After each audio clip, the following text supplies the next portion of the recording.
Olá, amados.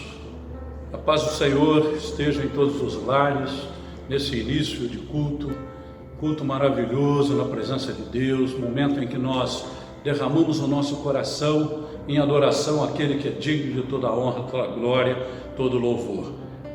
Queremos iniciar esse culto colocando a nossa vida no altar do Senhor, começando com o Salmo 100. Celebrai com júbilo ao Senhor todas as terras, e servi ao Senhor com alegria, apresentai-vos diante dele com cântico. Sabei que o Senhor é Deus, foi Ele quem nos fez e dele somos. Somos o seu povo e rebanho do seu pastoreio. Entrai por suas portas com ações de graça e nos seus atos com hinos de louvor. Rendei-lhe graças e bendizei-lhe o nome, porque o Senhor é bom. A sua misericórdia dura para sempre, e de geração em geração a sua fidelidade. Vamos orar para nós iniciarmos esse culto. Senhor, nosso Deus e nosso Pai, em nome do Senhor Jesus, queremos estar colocando agora, Senhor, nossa mente, nosso coração na Tua presença. Pai, colocando a nossa vida a Teu serviço, Pai. E realmente nosso coração, nossa alma, possa agora, Pai, estar levando diante do Senhor essa adoração, esse louvor, esse momento precioso de estar junto contigo, partilhando do melhor do Senhor. Pai querido, em nome de Jesus, receba como aroma suave, como incenso agradável, esse culto na Tua presença. É o que nós oramos no nome de Jesus. Amém. Amém. Vamos passar o louvor, vamos cantar cânticos de adoração ao nosso Deus. Em nome do Senhor Jesus nós fazemos isso. Amém. Paz do Senhor, irmãos.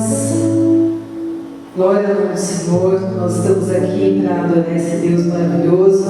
Saudade de estar aqui com os nossos irmãos, ministrando, louvando juntos esse Deus maravilhoso. Amém? Eu gostaria de ler o versículo que está lá em Salmos 37, a partir do verso 5, que diz assim: entrega o teu caminho ao Senhor, confia nele, e ele o fará. E no 7 diz: descansa no Senhor e espera nele. Amém? Nós queremos glorificar o Senhor, porque nós confiamos nesse Deus, nós esperamos nesse Deus. Nós queremos agradecer o nome dele nessa noite, em nome de Jesus. Amém?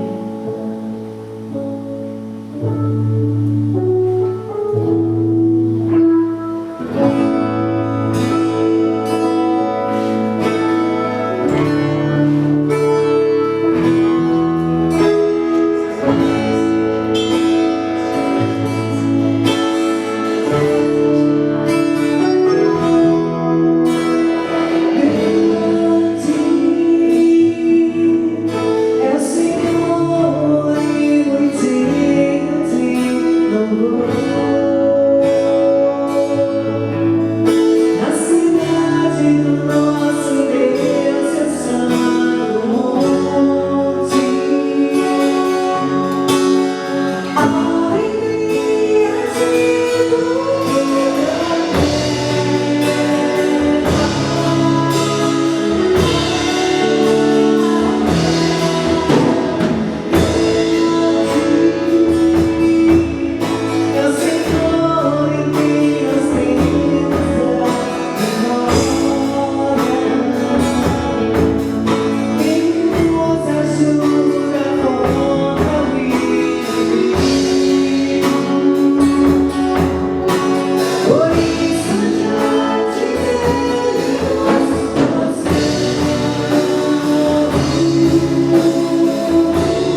mais essa oportunidade de louvar e adorar e agradecer o teu santo nome, em nome de Jesus. Amém?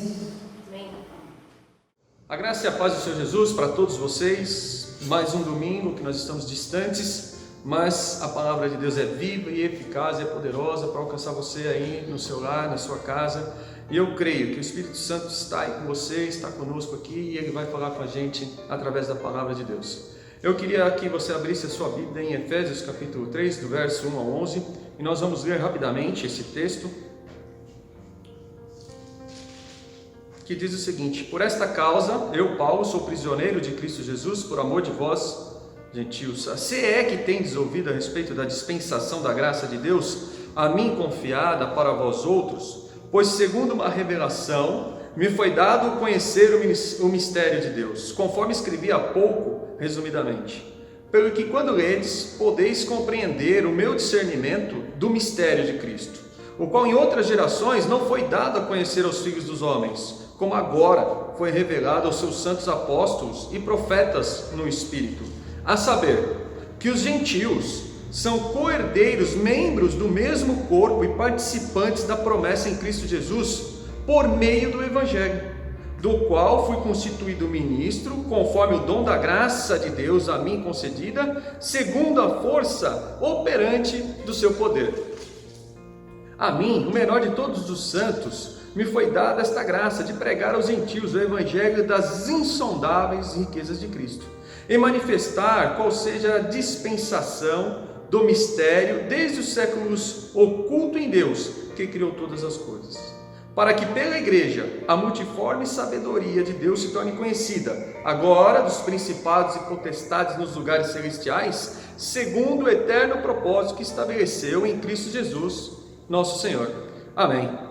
A partir desse texto, nós chegamos no eterno propósito que foi estabelecido por Cristo Jesus, em Cristo Jesus, nosso Senhor. E aqui nós vemos que essa multiforme sabedoria de Deus, ela se torna conhecida através do Espírito Santo que opera na igreja. E é isso que eu quero colocar para você. Eu quero falar um pouco dessa sabedoria, eu quero falar um pouco do propósito de Deus na história do mundo. Então, a partir desse princípio, o ponto que eu quero enfocar, que eu quero dar enfoque, é exatamente propósito. Para todas as coisas existe um propósito. Nós vivemos com um propósito. Uma vida sem propósito é uma vida sem sentido.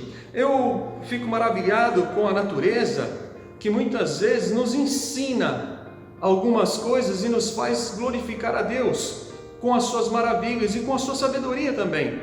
Na natureza, por exemplo, a gente vê os pinguins. Eles se juntam, um casal se juntam e eles têm um ovo. E o ovo, a fêmea acaba de botar o ovo, ela transfere o ovo para o macho, sem deixar tocar no chão, porque o chão está congelado. E assim que o macho pega o ovo, ele protege, ele aquece, enquanto isso a fêmea sai e vai procurar alimento. Ela fica semanas procurando alimento, ela nem viu ainda o filhote nascer, mas ela sabe que daqui a um tempo o ovo vai eclodir, o filhote vai nascer e vai precisar de alimento, e ela tem um propósito, ela enfrenta o mar bravio, ela enfrenta os predadores, mas ela está ali com um propósito, ela sabe, ela entende isso. E nós também, desde o momento que nós nos entregamos a Cristo, nós temos que saber que Deus, a partir de então, tem um propósito para as nossas vidas, para a igreja, para todas as coisas que está em nosso redor, nossa volta. E continuando dentro desse contexto de propósito, vamos abrir em Eclesiastes, capítulo 3, verso 1, que diz: tudo tem seu tempo determinado, e há um tempo para todo o propósito debaixo do céu. Há uma razão, um porquê, de acordo com um propósito maior. Também em Efésios 3,11, enfatizando, segundo o eterno propósito que estabeleceu em Cristo Jesus. E que propósito é este? Para isso precisamos de ajuda, para isso que nós precisamos do Espírito de Deus, que nos revela o mistério de Deus, os seus propósitos, o porquê das coisas que vivemos, o porquê que a igreja está aqui? Por que que nós estamos passando por essas situações? Por que que as coisas vão acontecendo na nossa vida? Tudo tem um propósito.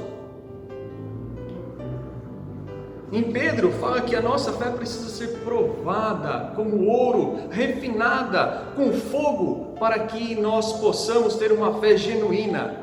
E nós podemos ver também em 1 Coríntios capítulo 2, 10, que diz: mas Deus revelou através do seu Espírito, porque o Espírito de Deus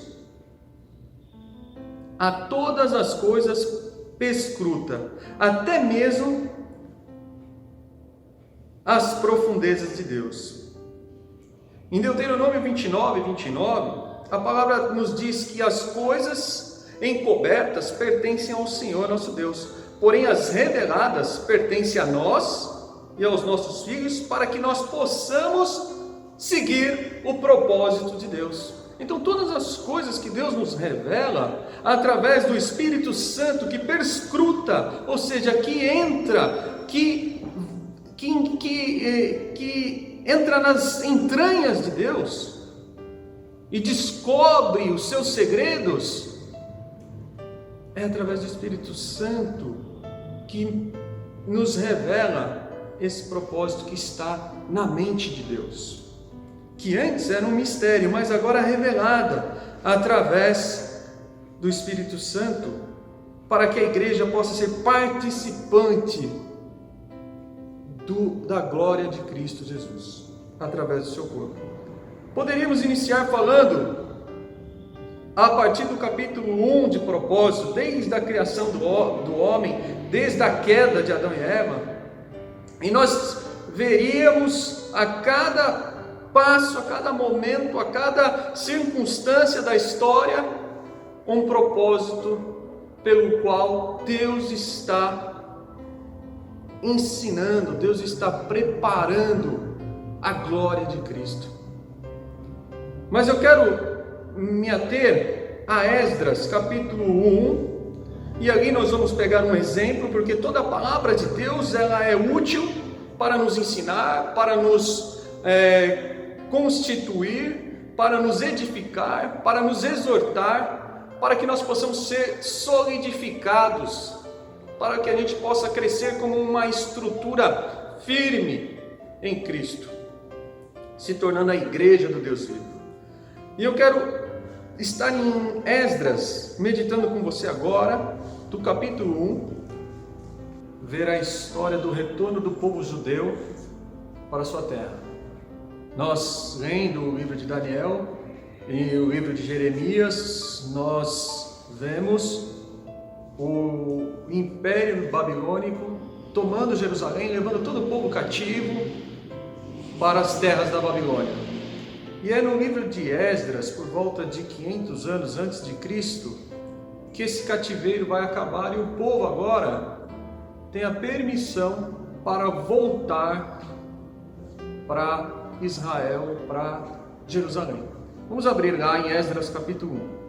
No primeiro ano de Ciro, rei da Pérsia, para que se cumprisse a palavra do Senhor por boca de Jeremias, despertou o Senhor o espírito de Ciro, rei da Pérsia, o qual fez passar um pregão por todo o seu reino, como também por escrito, dizendo: assim diz Ciro, rei da Pérsia: o Senhor Deus dos céus me deu todos os reinos da terra e me encarregou de edificar uma casa em Jerusalém de Judá.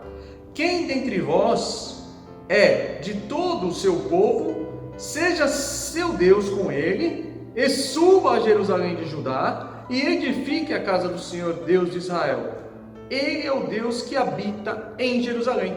Quem está dizendo isso é o rei da Pérsia, não é o rei de Israel. É um rei que oprimiu, que agora, através do Espírito de Deus que vem sobre ele, ele entende que Deus tem um propósito.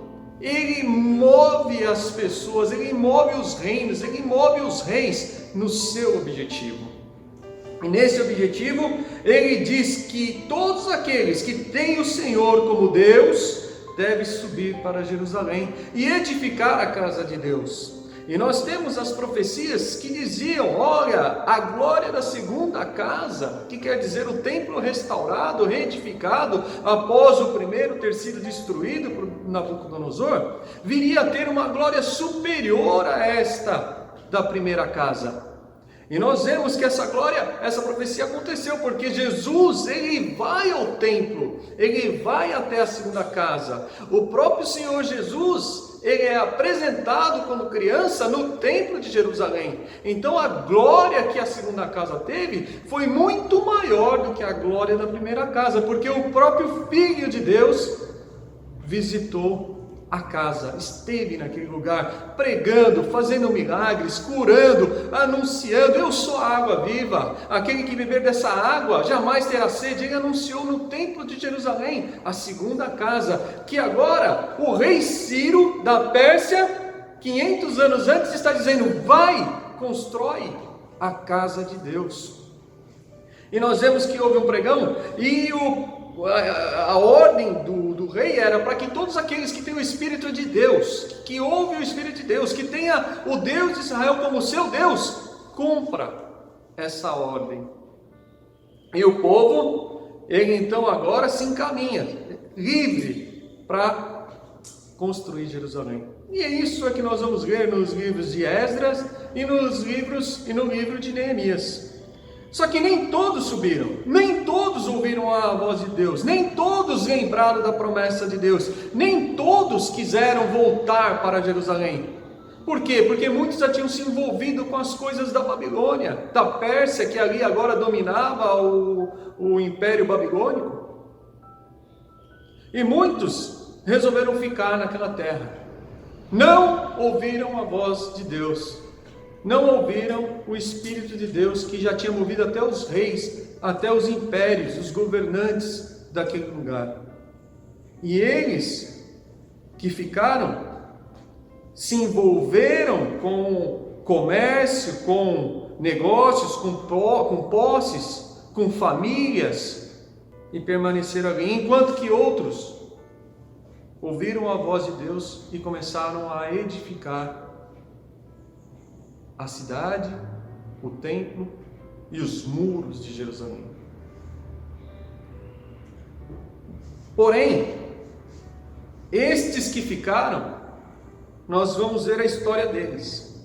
Se você ler o livro de Esther, você vai ver a história daqueles que ficaram na Babilônia, na Pérsia, naquele reino, e não foram para Jerusalém. Se levanta Amã, Esther capítulo 3, 9, e planeja a morte de todos os judeus daquele lugar. Todos conhecem a história de Esther.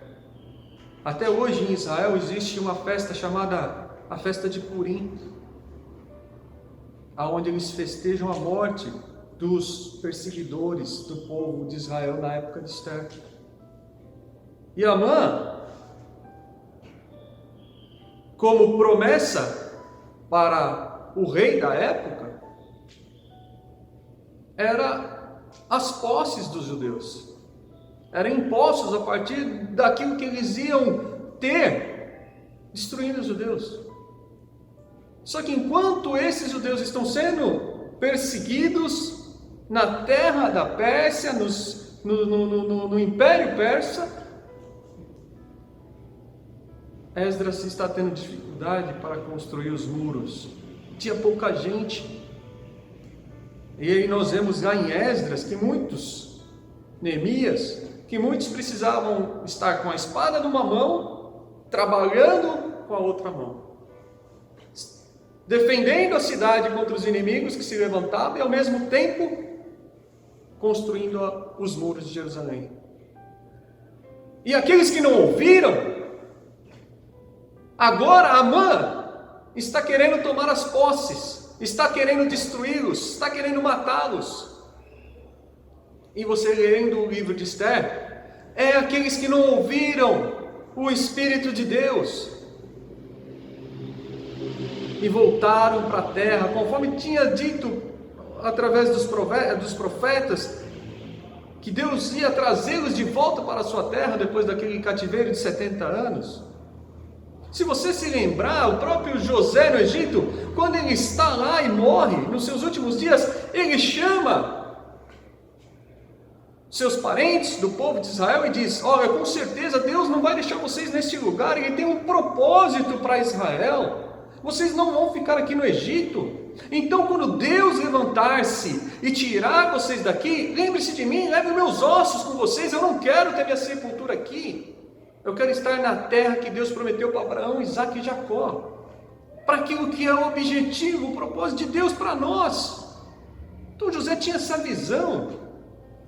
E aí agora quando nós voltamos para onde nós nos debruçamos no texto de Esdras, no tempo agora da Babilônia, do império que veio depois da Babilônia, o Medo e os persas, depois de 70 anos, Ciro recebe do Senhor a ordem, e ele, como um gentil, como uma pessoa que não conhecia Deus, ele ouve o Espírito de Deus e diz: vão, construam, voltem, porque Deus tinha pressa, as profecias tinham que acontecer, o templo tinha que estar construído, os sacerdotes tinham que estar estabelecidos, a casa de Israel tinha que estar organizada, porque Jesus estaria próximo, Jesus estaria vindo. O Filho de Deus, ele precisa construir todas essas coisas, e o Espírito de Deus se move para que todas essas coisas aconteçam conforme o propósito de Deus. Depois de 450 anos, Israel já está restabelecido, o templo já está reconstruído, e João Batista anuncia a vinda do Cordeiro de Deus. E as profecias, o propósito, a salvação de Deus estava chegando. Então veja bem, nós temos todos os desenrolares da história com propósito.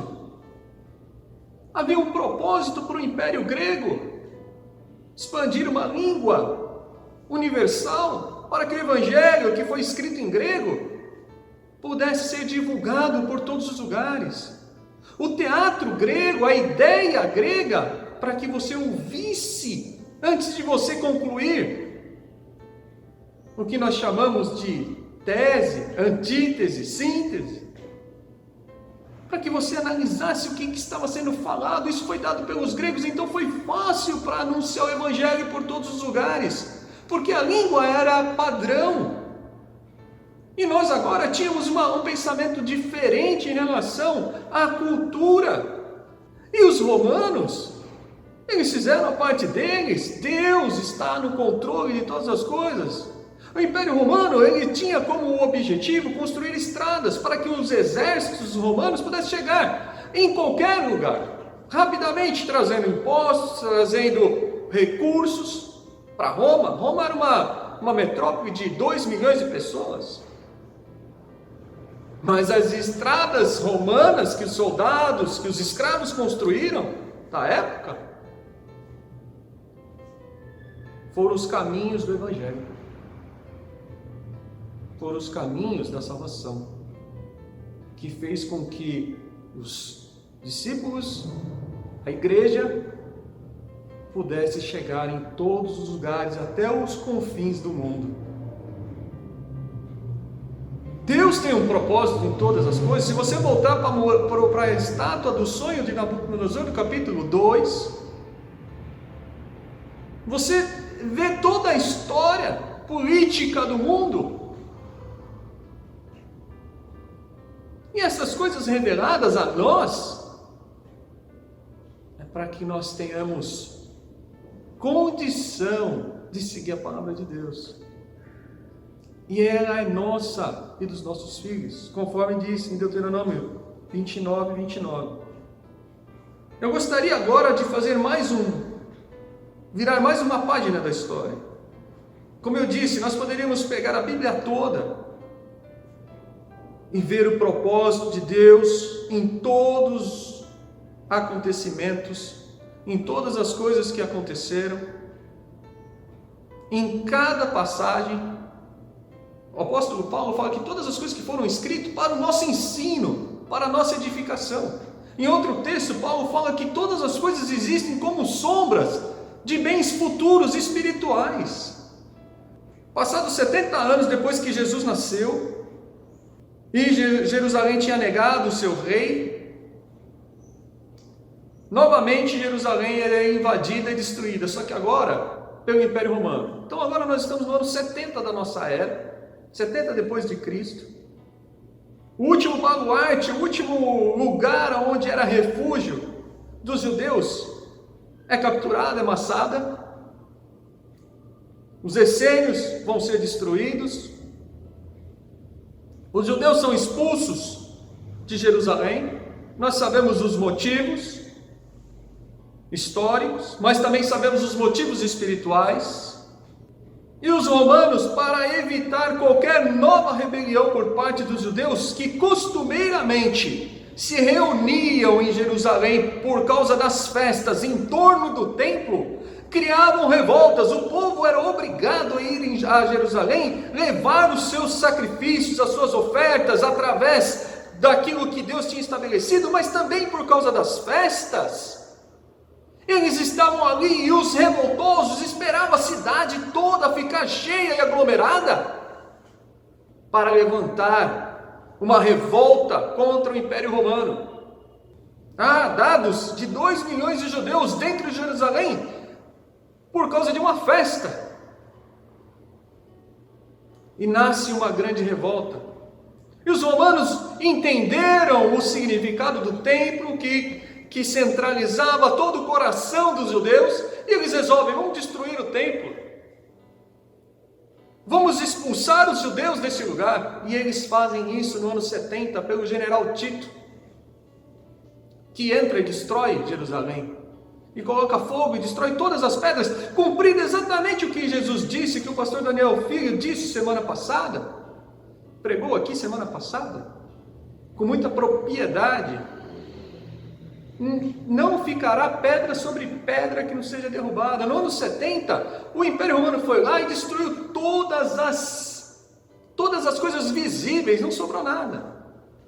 O que nós temos hoje é uma muralha que era um fundamento, era um alicerce. Se você for lá na muralha de Jerusalém, na onde os judeus oram até hoje, era um alicerce que teve que ser escavado, porque não sobrou pedra sobre pedra que não tenha sido derrubada. Deus tem um propósito. E os judeus agora espalhados por todo o mundo, os romanos vão conquistar aquele lugar, vão dominar aquele lugar, até por volta do ano 470, ano 500 mais ou menos, os romanos, o Império Romano, vai estabelecer ali o seu domínio. E assim, eles mudaram o nome daquele lugar de Jerusalém, de Judeia, para Palestina. E desta forma, ficou 1750 anos aproximadamente. Até que em 1892, na noite de 23 de janeiro, novamente o Espírito de Deus se move. Mas onde está escrito isso na Bíblia? Meus irmãos, a história, ela nos traz os dados, e nós podemos entender a ação de Deus na história. Em 1892, na noite do dia 23, o movimento sionista foi formado por judeus, que agora começou a congregar judeus de todo mundo com um pensamento. O movimento sionista tem um pensamento, um objetivo: a terra de Israel para os judeus. A terra que Deus prometeu para Abraão, Isaque e Jacó, para nós, seus descendentes. Os judeus tinham passado por perseguições em toda a Europa, pogroms, regiões que tinham sido totalmente destruídas, vilarejos de judeus, povoados, comunidades judaicas, por católicos, por cristãos, por bárbaros. que de toda forma perseguiu e matou os judeus. E o Espírito de Deus começou a partir desses homens, em 1892, a colocar nos seus corações que eles deveriam voltar para a terra dos seus ancestrais. Nós estamos falando de 1750 anos depois da destruição da muralha pelo imperador Tito. Perdão, da cidade pelo imperador Tito. Do templo.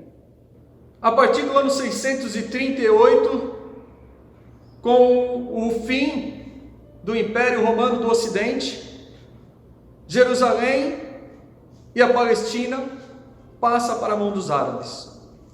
E a partir de 1517, o Império Turco-Otomano, muçulmano, incorporou todas aquelas terras.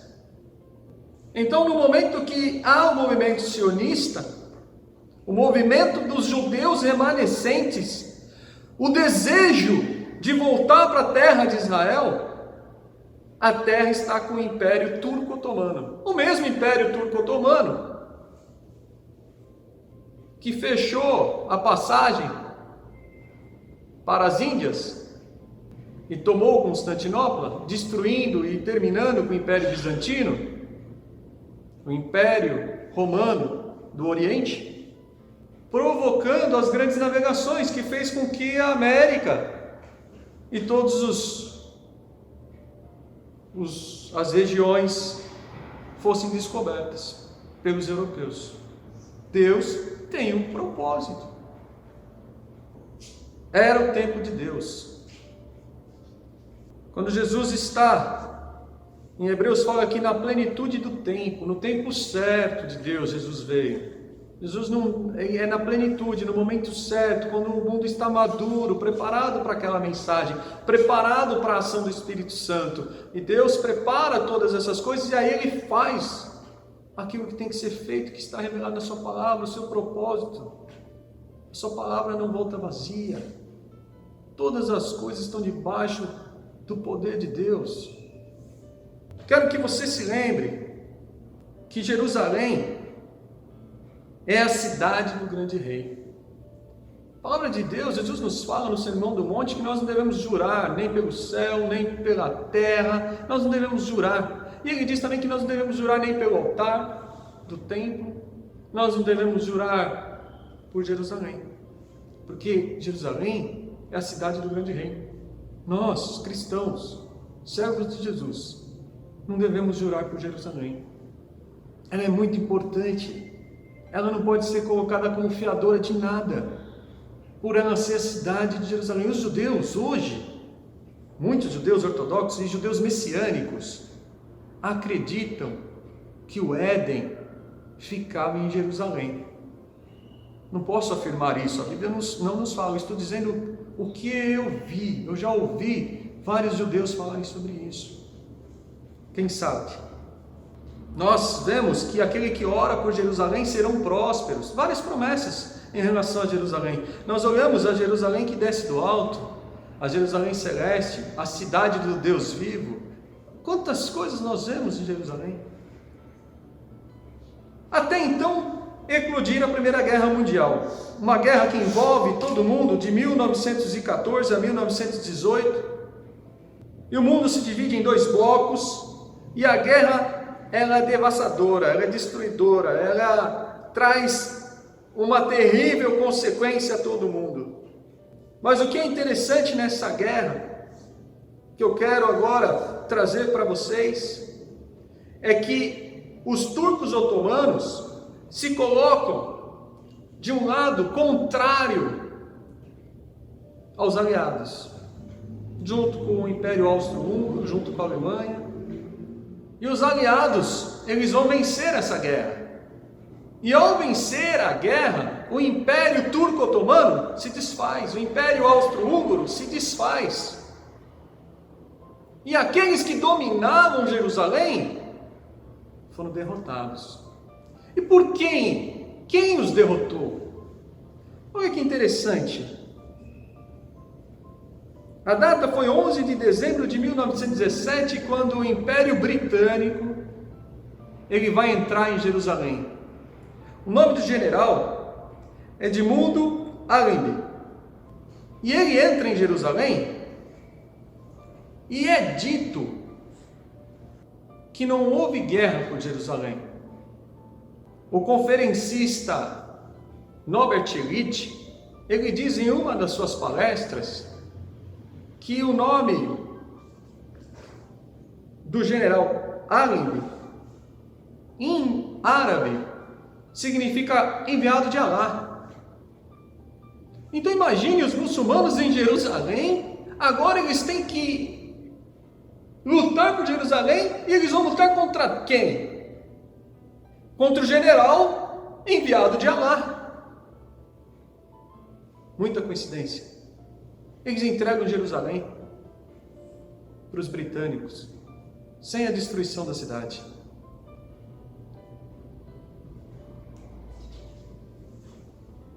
E eu quero voltar um pouquinho na história para falar um pouco do que aconteceu com a Igreja da Inglaterra.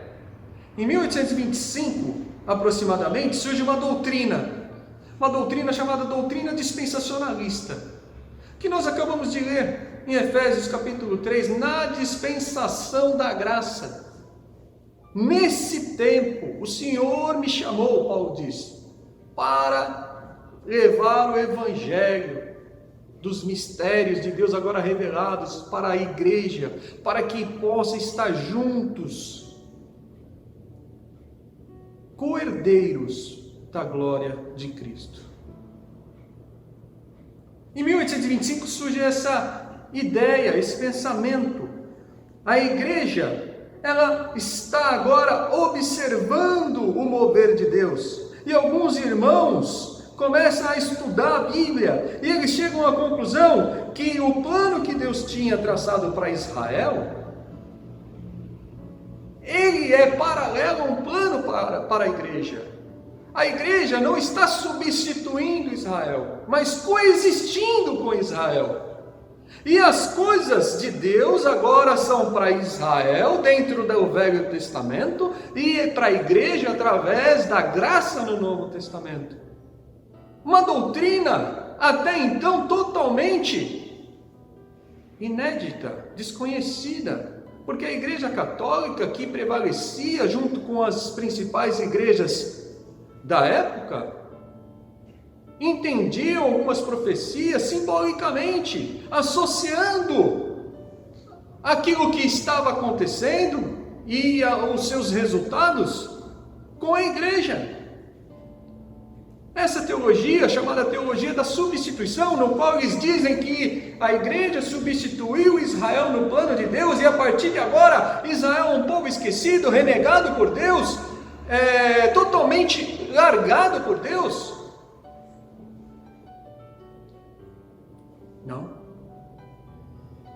Não. Israel está vivo. Israel vive, as promessas de Deus são imutáveis. Então, dentro desse momento, as igrejas da Inglaterra começam a ouvir essas coisas, que Deus luta por Israel, as promessas de Israel ainda estão vivas, mesmo esse povo sendo perseguido, estando disperso, não aceitando Jesus, mas ainda existe um pacto, uma aliança com eles. E Deus começa a mover os judeus a partir do ano de 1880, 1890, como nós dissemos, e eles estabelecem o movimento sionista, e eles começam a voltar para a terra. O Espírito de Deus está dizendo de novo: volte, construa novamente as muralhas, volte. Mas algumas profecias estão se cumprindo. A palavra de Deus dizia que o deserto floresceria, que Deus estabeleceria e buscaria cada um deles como se fosse peixe presos no anzol, e traria de volta da onde eles estivessem, eles trariam de volta para a terra de Israel. Com a vitória da Inglaterra sobre o Império Turco, não só da Inglaterra, mas de todos os aliados, sobre o Império Turco Otomano, aquela região ficou sob domínio, sob responsabilidade britânica. E a visão dos britânicos agora, que tinha se dispersado a doutrina dispensacionalista, que diz, olha, Deus tem um propósito, Deus tem um plano para Israel, eles observam aquelas coisas e falam, nós estamos participando disso. E o Espírito de Deus agora está movendo a igreja para poder abençoar Israel, para que Israel cumpra o propósito de Deus, nas profecias, naquilo que está determinado da parte de Deus. Muitos crentes achavam que tinha que interpretar todas as profecias de forma diferente, porque onde está a terra de Israel? Onde está o povo de Israel? Onde está o rei de Israel? Onde está o sacerdote de Israel? Não tem mais. Aí os sacerdotes católicos imitam os sacerdotes judeus, com incensários, falando que agora eles são sacerdotes. Não são. A graça, a igreja tem outra ministração, outra dispensação, outra forma de levar diante de Deus o culto e a graça e as misericórdias e a palavra de Deus. 6.000 judeus existiam em Jerusalém. Quando os britânicos tomam Jerusalém, passa para 34.000 judeus. E judeus do mundo inteiro, como na época de Neemias, como na época do rei Ciro, sentiam em seu coração que deveriam voltar e reconstruir os muros. Sentiram o chamado de Deus. E a partir daí, milhares de judeus começaram a voltar para a Palestina, depois de 1750 anos aproximadamente. Não estamos falando de 70 anos, de 20 anos, 1750 anos. Porém, da mesma forma como nós vimos na Pérsia e na Babilônia, muitos existiram. Muitos judeus não ouviram o chamado de Deus. Muitos judeus não quiseram voltar a partir do movimento sionista, a partir das conquistas da Primeira Guerra Mundial, a partir do momento que a terra passou a poder acolher a comunidade judaica. Vocês se lembram do livro de Esther? O que aconteceu com Amã? Novamente, no dia, se não me engano, abril de 1938, explode o ódio contra os judeus na Europa, principalmente na Alemanha. Esse dia é conhecido como a Noite dos Cristais. Os judeus agora começam a ser odiados em todos os lugares. E os seus bens começam a alimentar a máquina de guerra da Alemanha nazista. Os mesmos judeus que não quiseram ouvir o movimento sionista, pois estavam envolvidos no comércio, na indústria, na cultura, na sociedade dos países europeus. Nós sabemos o que aconteceu. Desde a Ucrânia até a Espanha e lugares da Rússia onde o exército alemão invadiu, os judeus vão ser capturados e massacrados. Só que aqueles que estavam em Jerusalém estavam protegidos pelo Império Britânico, não sofreram perseguição. Com a perseguição, os judeus que sobreviveram perderam tudo. Depois de terminado a guerra, aqueles que sobreviveram não tinha nada. E a maioria, uma grande maioria, resolveram voltar para Israel. Deus trabalhou em prol de Israel. Deus devolveu a terra para os judeus através dos britânicos, que tinham sido amplamente atingidos pela revelação da palavra de Deus, como nós dissemos. E todas essas coisas têm uma razão. Se naquela época de Esdras e Neemias, nós vemos os judeus se movimentando, o império se movimentando, os recursos tinham sido dados pelo pelo império da época, tudo para construir Jerusalém, as suas muralhas e a cidade e o templo. Tudo isso era porque Jesus estava vindo como o Cordeiro de Deus. Se novamente todas essas coisas estão se movimentando através do movimento sionista, através de tudo que nós vimos até agora, é porque Jesus está voltando. E Jerusalém precisa estar reestruturada para que as profecias bíblicas se cumpram de forma literal. Observe, por exemplo, como nós vemos as profecias de Ezequiel quando ele diz a respeito do vale de ossos secos. O povo judeu, Israel, era um vale de ossos secos que agora está tendo corpo, carne, e o Espírito de Deus virá sobre eles. Profetiza, filho do homem. E o que vês? Eu vejo um vale de ossos secos. Diga a esses ossos, se levantem, se juntem. Essa profecia é para Israel. E nós estamos vendo os ossos, as coisas acontecendo, a língua hebraica, há mais de 2.500 anos, esquecidas desde o Império Babilônico. É a língua oficial de Israel. Não se chama, a terra não se chama mais Judá, Benjamim, a terra se chama Israel. É uma profecia bíblica. Nós vemos tantas outras profecias cumpridas a partir do renascimento de Israel. Mas eu quero agora voltar, na verdade virar mais uma página, porque existem profecias bíblicas dizendo que Jesus vai voltar para Jerusalém e os judeus verão Jesus voltando.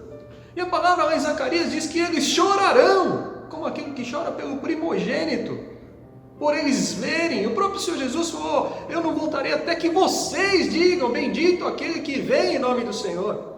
Quem? Diga, os judeus. Os judeus precisam dizer, bendito aquele que vem em nome do Senhor. E Jesus, ele profetiza em Mateus capítulo 24, dizendo: ai das grávidas naquele dia, orai para que a vossa fuga não seja no inverno e nem no sábado. Se você estiver no telhado, não desça para tirar alguma coisa. O que isso quer dizer nos últimos dias? Nós vemos que Jesus vai voltar e vai colocar os seus pés no Monte das Oliveiras. Em Tessalonicenses diz que ele destruirá o inimigo com o sopro da sua boca. Nesses dias, Zacarias também diz que Jesus, Deus vai lutar por Jerusalém. Em outra profecia fala que Jerusalém vai ser um cálice de tontear todas as nações. Para isso tudo acontecer, Jerusalém precisa estar reconstruída. E os judeus lá, eu falei alguns dias atrás no culto que os sacerdócios judeus, desde a época de Jesus, o sinédrio judeu, foi reconstituído. Hoje já existe um sumo sacerdote judeu. No livro de Apocalipse 19, nós vemos a respeito desse dia. Não temos tempo agora para falar sobre isso. A palavra de Deus fala que Deus vai proteger os habitantes de Jerusalém. E no livro do Apocalipse, capítulo 12, verso 13, nós podemos ver que Deus vai proteger novamente o povo de Jerusalém.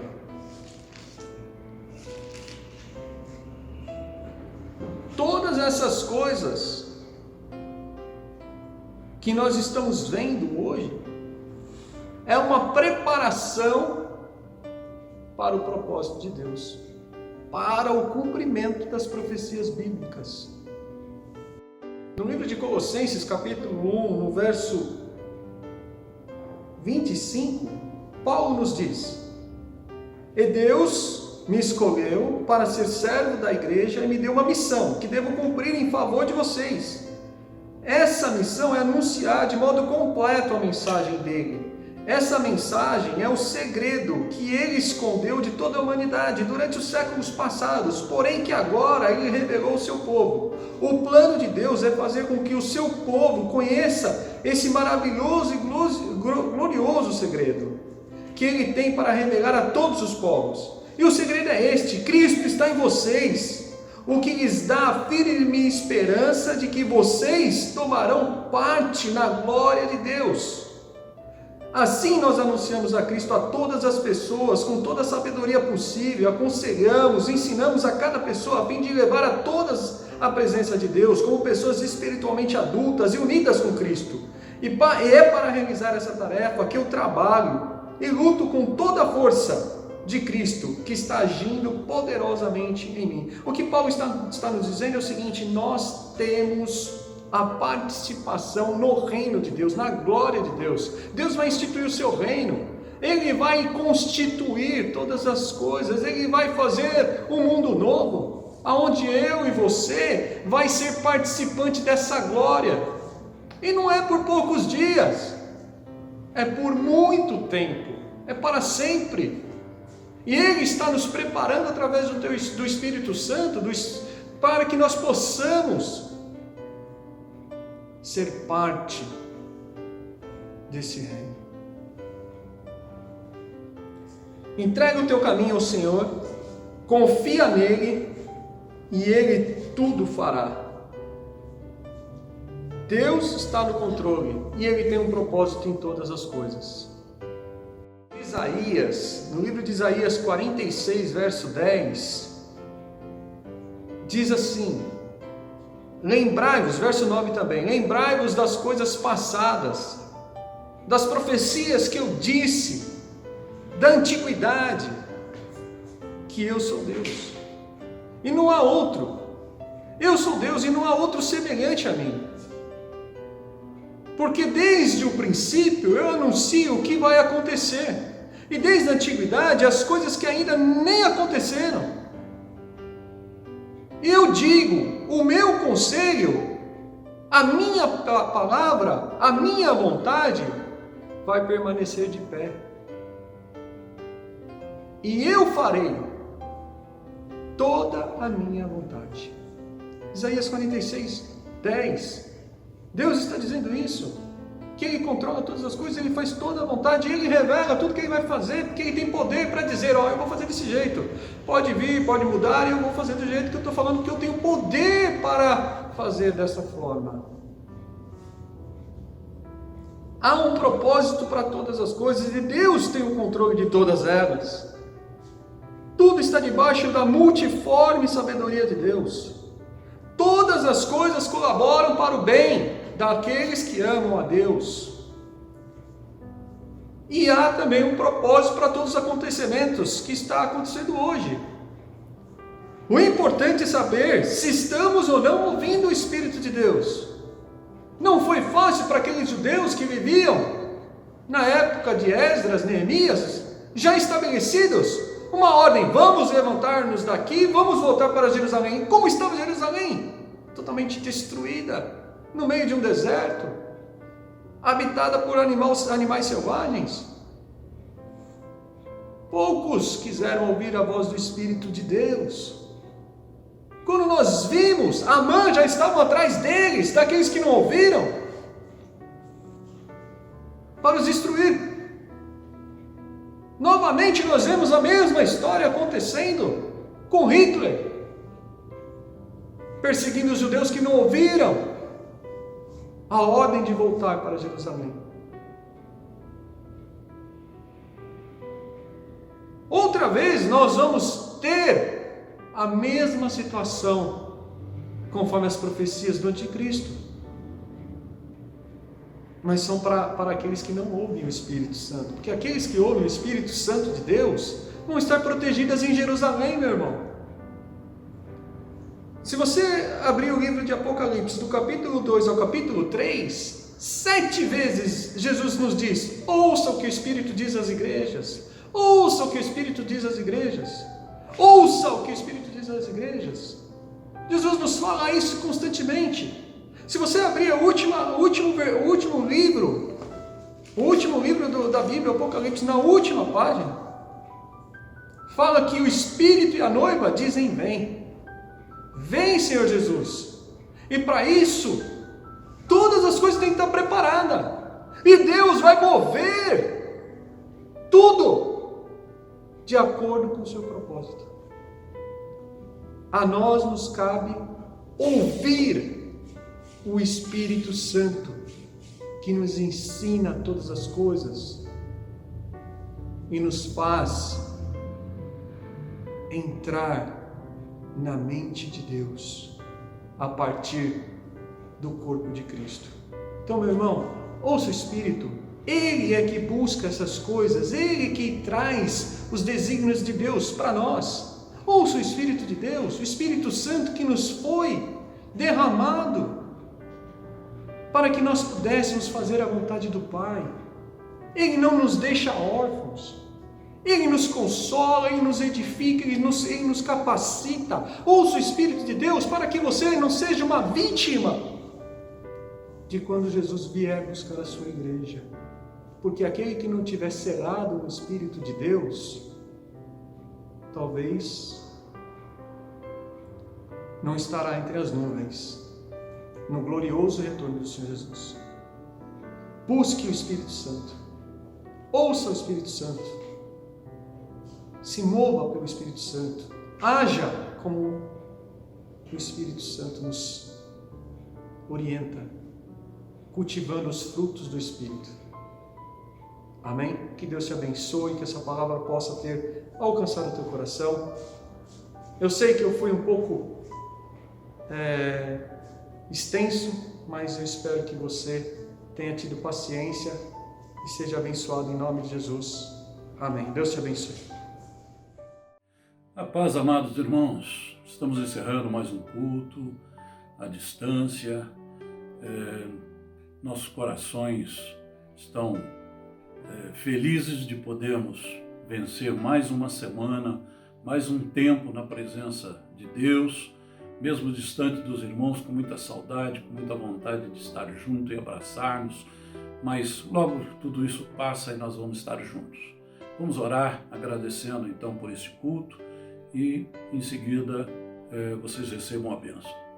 Pai querido, em nome de Jesus, nós te agradecemos, ó Pai, por mais esse tempo na tua presença, mais esse culto, Pai, que nossa alma anseia de estar oferecendo ao Senhor, que isso tenha sido agradável esse culto ao Senhor, que realmente o Senhor esteja recebendo as nossas orações, recebendo a nossa adoração, que tudo isso, Pai, esteja realmente colocados unicamente no Senhor.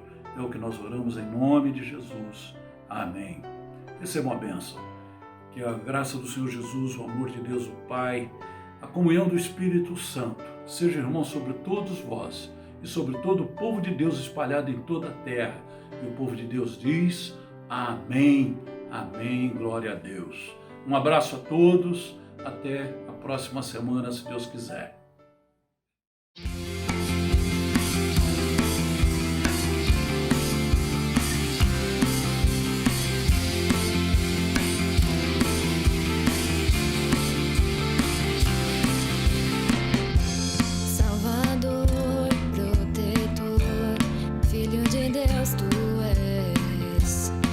Senhor, Criador, o meu Pai, Tu és. A Ti pertence todo o teu